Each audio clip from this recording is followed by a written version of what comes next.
ब्राह्मण आणि इतर समाजाचा वाद हा राजकीयदृष्ट्या प्रेरित आमदार गोपीचंद पडळकर. ब्राह्मण समाज आणि इतर समाजाचा वाद हा राजकीयदृष्ट्या प्रेरित आहे असं विधान भाजपा आमदार गोपीचंद पडळकर यांनी केलं आहे. तसेच महाराष्ट्रातल्या काही नेत्यांचा राज्यात सत्ता हमी योजनेचा कार्यक्रम सुरू आहे. त्यांना जेव्हा अडचण येते तेव्हा ते ब्राह्मण समाजाला टार्गेट करून इतर समाजाची माथी भडकावून मतं मिळवतात आणि पै पाहुण्यांचे राजकारण करतात अशी टीका देखील भाजपा आमदार गोपीचंद पडळकर यांनी केलं आहे. ते सांगलीच्या मिरज येथे ब्राह्मण समाजाच्या वतीनं सत्कार सोहळ्याप्रसंगी बोलत होते. माझ्यासारखा एक मेंढपाळ घरातला पोरगा डॉक्टर बाबासाहेब आंबेडकर साहेबांच्या संविधानामुळं आणि या राज्याचा नेता माननीय देवाभाऊंच्या आशीर्वादामुळं जत विधानसभा मतदारसंघामधून जनतेतून आमदार होतो. म्हणून मिरजमध्ये ब्राह्मण समाजाच्या वतीनं माझ्यासारख्या लहानपणी शेळ्या मेंढ्या राखणाऱ्या पोराचा सत्कार होतो. हे माझ्यासाठी अभिमानाची आणि आनंदाची बाब आहे. कारण आम्ही ब्राह्मण कधीतरी लग्नात बघितलेला आहे. कारण माझ्या गावात ब्राह्मण नाही, माझ्या शेजारच्याही गावामध्ये ब्राह्मण नाही. परंतु आजचा जो कार्यक्रम आहे सांगलीमधला, तो कार्यक्रम महाराष्ट्रासाठी एक दिशा देणार आहे असं माझं मत आहे. कारण ब्राह्मण समाजाच्या वतीनं लोकप्रतिनिधींचा सत्कार झाला, मी कुठं बातमी बघितली नाही आणि झाला असेल तर मला माहित नाही, पण आज आमचा होतोय आमच्यासाठी खूप आनंदाची बाब आहे. आणि हा सत्कार यासाठी महत्वाचा आहे की महाराष्ट्रामध्ये प्रचंड जातीवाद सुरू आहे.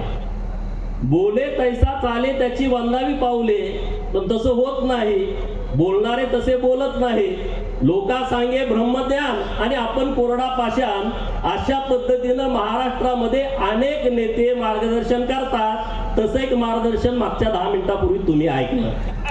म्हणे ब्राह्मणाचा द्वेष करू नका आणि द्वेष करताना दात काढत बसायचं आणि टाळ्या वाजवायच्या. हे उद्योग तुम्ही मागच्या 2 वर्षापूर्वी सांगली जिल्ह्यामध्ये बघितलेले आहेत. बघितलेत की नाही? बघितलेत ना? तरी पण तुम्ही टाळ्या वाजवत होता. जरा विचार करा नेमकं महाराष्ट्रात काय चाललंय आणि कशा पद्धतीनं चाललंय. महाराष्ट्रामध्ये मराठा आणि ब्राह्मणांचा एक वाद जाणून बुजून पेरला जातोय. त्याच्यासाठीच हे चांगलं औषध आज मिरज मध्ये होतंय असं माझं मत आहे. कारण मिरज, सांगली आणि तासगाव ही पटवर्धनांची राज्य आहेत, बरोबर की नाही? आणि मी सांगलीमध्ये 11वी ते ग्रॅज्युएशन पर्यंत शिक्षण घेतलंय. पटवर्धनांनी कुणावरती अन्याय केला हे मी कुठं वाचलं नाही आणि कुणाकडून ऐकलेलं नाही. आणि म्हणून महाराष्ट्रामध्ये ज्या पद्धतीनं ब्राह्मण समाजाला टार्गेट केलं जातं, सोशल मीडियामध्ये त्यांच्या विरोधामध्ये बोललं जातं. अरे बोलणारे हे कोण आहेत? या महाराष्ट्रातल्या जातीयवादी संघटना कुणी पोचणारे कोण आहेत? हे कधी ब्राह्मणांना टार्गेट करतात. ब्राह्मण आणि इतर समाजाचा वाद हा राजकीय दृष्ट्या प्रेरित आहे. हे महाराष्ट्रातल्या सगळ्या समाजाने लक्षात घेण्याची आवश्यकता आहे. हा ज्याला एखादा नेता निस्तेज होतो, एखाद्या नेत्याच्या पाठीमागचं लोकमत बाजूला होतं, एखादं संघटन रस्त्यातळाला जातं आणि मग ते एक प्रयोग तयार करतात.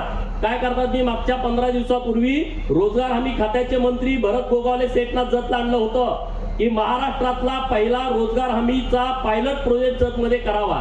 कारण गरीब लोकांना काम पाहिजे. हा महाराष्ट्रामध्ये सत्ता हमीचा एक रोजगार कार्यक्रम काही नेत्यांचा सुरू आहे आणि त्यांना जेव्हा अडचण येते तेव्हा पहिल्यांदा ते ब्राह्मण समाजाला टार्गेट करतात आणि इतर समाजाची माथी भडकवतात आणि त्याची मतं आपल्या जवळ घेतात आणि पै पाहुण्यांचं राज्य महाराष्ट्रामध्ये प्रस्थापित करतात. तर या बाबतीमध्ये बहुजन समाजाला सुद्धा जागरूक होण्याची आवश्यकता आहे. Bureau report SBN Marathi, Sangli.